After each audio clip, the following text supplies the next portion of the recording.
വീണ്ടും ഒരു സന്തോഷ വാർത്തയുടെ സൂചനകളാണ് നമുക്ക് ചുറ്റുമുള്ളത്. സഞ്ജു സാംസൺ 2 വർഷത്തെ ഇടവേളയ്ക്ക് ശേഷം ഇന്ത്യയുടെ ഏകദിന കുപ്പായം അണിയാൻ പോകുന്നു. വിശ്വസനീയമായ റിപ്പോർട്ടുകൾ പ്രകാരം അടുത്ത വർഷം നടക്കാനിരിക്കുന്ന ഏകദിന ലോകകപ്പ് മുന്നിൽ കണ്ടുകൊണ്ടുള്ള BCCIയുടെ പ്ലാനുകളിൽ സഞ്ജു സാംസണുമുണ്ട്. അതിന് ആദ്യ പടിയെന്നോണം ഇന്ത്യ അഫ്ഗാനിസ്ഥാൻ പരമ്പരയിൽ സഞ്ജുവിനെ ടീമിൽ ഉൾപ്പെടുത്തും. IPLന് പിന്നാലെ ടീം ഇന്ത്യ നേരെ അഫ്ഗാനുമായുള്ള 3 ഏകദിന പരമ്പരയാണ് കളിക്കുന്നത്. ജൂൺ 14 ധരംശാലയിലാണ് ആദ്യ ഡേ നൈറ്റ് വൺ ഡേ. 17 ലക്നൌവിൽ 2ാം ഏകദിനവും 20 ചെന്നൈയിൽ അവസാന ഏകദിനവും നടക്കും. ICC ഏകദിന ലോകകപ്പ് 2027 ദക്ഷിണാഫ്രിക്കയിൽ നടക്കാനുള്ളതിനാൽ ഇന്ത്യയുടെ ആദ്യ പ്രിപ്പറേഷൻ അഫ്ഗാനിസ്ഥാനെതിരായ ഏകദിന പരമ്പരയാകും.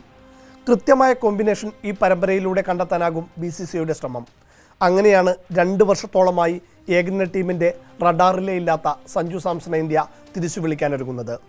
നിലവിൽ KL രാഹുലാണ് ഏകദിനത്തിൽ ഇന്ത്യയുടെ 1ാം number keeper. Rishabh Pant second choice കീപ്പറും. മോശം ഫോമിലുള്ള ഋഷഭ് പന്തിന് പകരമാണ് സഞ്ജുവിനെ പരിഗണിക്കുന്നത്. ഈ IPLൽ ദയനീയമായ പ്രകടനമാണ് ഋഷഭ് പന്ത് നടത്തുന്നത്. IPLൽ 8 ഇന്നിങ്സുകളിൽ നിന്ന് 27 റൺസ് ശരാശരിയിൽ 149 റൺസ് മാത്രമാണ് പന്ത് നേടിയിട്ടുള്ളത്. ഒരു 68 റൺസ് നോട്ടൗട്ട് പ്രകടനം ഒഴിച്ചാൽ 7 ഇന്നിങ്സുകളിലും പന്ത് ദുരന്തമായിരുന്നു. പന്ത് നിലവിൽ ഇന്ത്യൻ ഏകദിന ടീമിൻ്റെ ഭാഗമാണെങ്കിലും 2024 ഓഗസ്റ്റിന് ശേഷം ഒരു മത്സരം പോലും കളിച്ചിട്ടില്ല.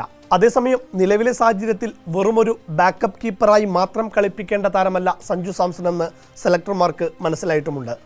ലോകകപ്പിലെ പ്ലെയർ ഓഫ് ദ ടൂർണമെൻറ്റ് പ്രകടനത്തോടെ സഞ്ജുവിൻ്റെ ഗ്രാഫ് വേറെയാണ്. ഫോർമാറ്റ് വേറെയെങ്കിലും അവഗണിക്കാനാവാത്ത വിധം സഞ്ജു വളർന്നിട്ടുണ്ട്.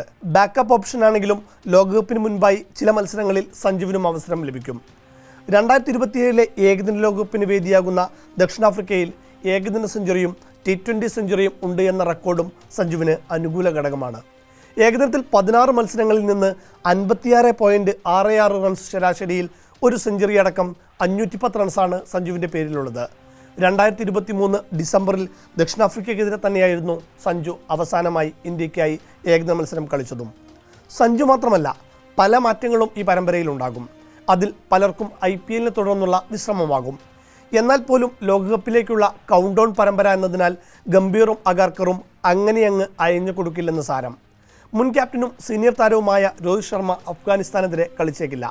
ഫിറ്റ്നസ് പ്രശ്നങ്ങളുള്ള രോഹിത് മുംബൈ ഇന്ത്യൻസിനായി സീസണിൽ 4 മത്സരങ്ങൾ മാത്രമാണ് കളിച്ചത്. പൂർണ്ണ ഫിറ്റ്നസ് വീണ്ടെടുത്താൽ മാത്രമേ രോഹിത്തിനെ പരിഗണിക്കൂ. രോഹിത്തിൻ്റെ അഭാവത്തിൽ യശസ്വി ജയ്സ്വാളിനെയാകും ഓപ്പണിംഗിലേക്ക് പരിഗണിക്കുക. അങ്ങനെയെങ്കിൽ ശുഭ്മാൻ ഗിൽ ജയ്സ്വാൾ കോംബോ ഓപ്പണിംഗ് ഇറങ്ങും. അഭിഷേക് ശർമ്മ ഉൾപ്പെടെയുള്ള താരങ്ങൾ ഓപ്പണിംഗ് സ്പോട്ടിനായി വരുന്നുണ്ടെങ്കിലും ഏകദിന ഫോർമാറ്റിൽ പ്രഥമ പരിഗണന ജയ്സ്വാളിനാകും നൽകുക. 1 ഡൗൺ പൊസിഷനിൽ വിരാട് കോഹ്ലി തുടരും. നിലവിൽ ഈ ഫോർമാറ്റിൽ മാത്രമാണ് അദ്ദേഹം രാജ്യാന്തര തലത്തിൽ കളിക്കുന്നത്. 4ാം നമ്പറിൽ ടീമിലേക്ക് തിരിച്ചുവരവിനൊരുങ്ങുന്ന ശ്രേയസ് അയ്യരെത്തും. വൈസ് ക്യാപ്റ്റനായ ശ്രേയസിനെ ഷോർട്ടർ ഫോർമാറ്റിൽ അടുത്ത ക്യാപ്റ്റനാക്കി മാറ്റാനും സാധ്യതയുണ്ട്. 5ാം സ്ഥാനത്ത് KL രാഹുൽ അല്ലെങ്കിൽ സഞ്ജു സാംസൺ. ആദ്യ നറുക്ക് രാഹുലിന് തന്നെയാകും. ഇനി ബാറ്ററായി മാത്രം സഞ്ജുവിനെ പരിഗണിച്ചാലും അത്ഭുതപ്പെടേണ്ട. 2020 ലോകകപ്പിലെ മികച്ച പ്രകടനത്തിന് പിന്നാലെ IPLൽ 2 സെഞ്ചുറി അടിച്ച് പീക്കിലാണ് സഞ്ജു. 6-7 സ്ഥാനത്ത് ഓൾറൗണ്ടർമാരായ ഹർദിക് പാണ്ഡ്യയും അക്സർ പട്ടേലുമായിരിക്കും. 8ാമനായി സ്പെഷ്യൽ സ്പിന്നർ കുൽദീപ് യാദവ് വരും. ജസ്പ്രീത് ബുംറ നയിക്കുന്ന പേസ് നിരയിൽ അർഷ്ദീപ് സിംഗും മുഹമ്മദ് സിറാജും ഉണ്ടാകും. മുഹമ്മദ് ഷബിയെയും IPLൽ മികച്ച ഫോമിലുള്ള വെറ്ററൻ താരം ഭുവനേശ്വർ കുമാറിനെയും പരിഗണിക്കണമെന്ന ആവശ്യം ശക്തമാണ്. മോശം ഫോമിലുള്ള ബുംറയ്ക്ക് വിശ്രമം അനുവദിച്ച് ഭുവനേശ്വറിനെ പരിഗണിച്ചാലും അത്ഭുതപ്പെടാനില്ല. ലോകകപ്പിന് മുന്നോടിയായി അഫ്ഗാനിസ്ഥാൻ, ശ്രീലങ്ക, വെസ്റ്റ് ഇൻഡീസ് ഉൾപ്പെടെ ടീമുകളുമായി 20 ഏകദിന മത്സരങ്ങളാണ് ഇന്ത്യ കളിക്കാനുള്ളത്. ഇതിൽ നിന്നൊരു കോമ്പിനേഷൻ ഇന്ത്യക്ക് ഉണ്ടാക്കണം.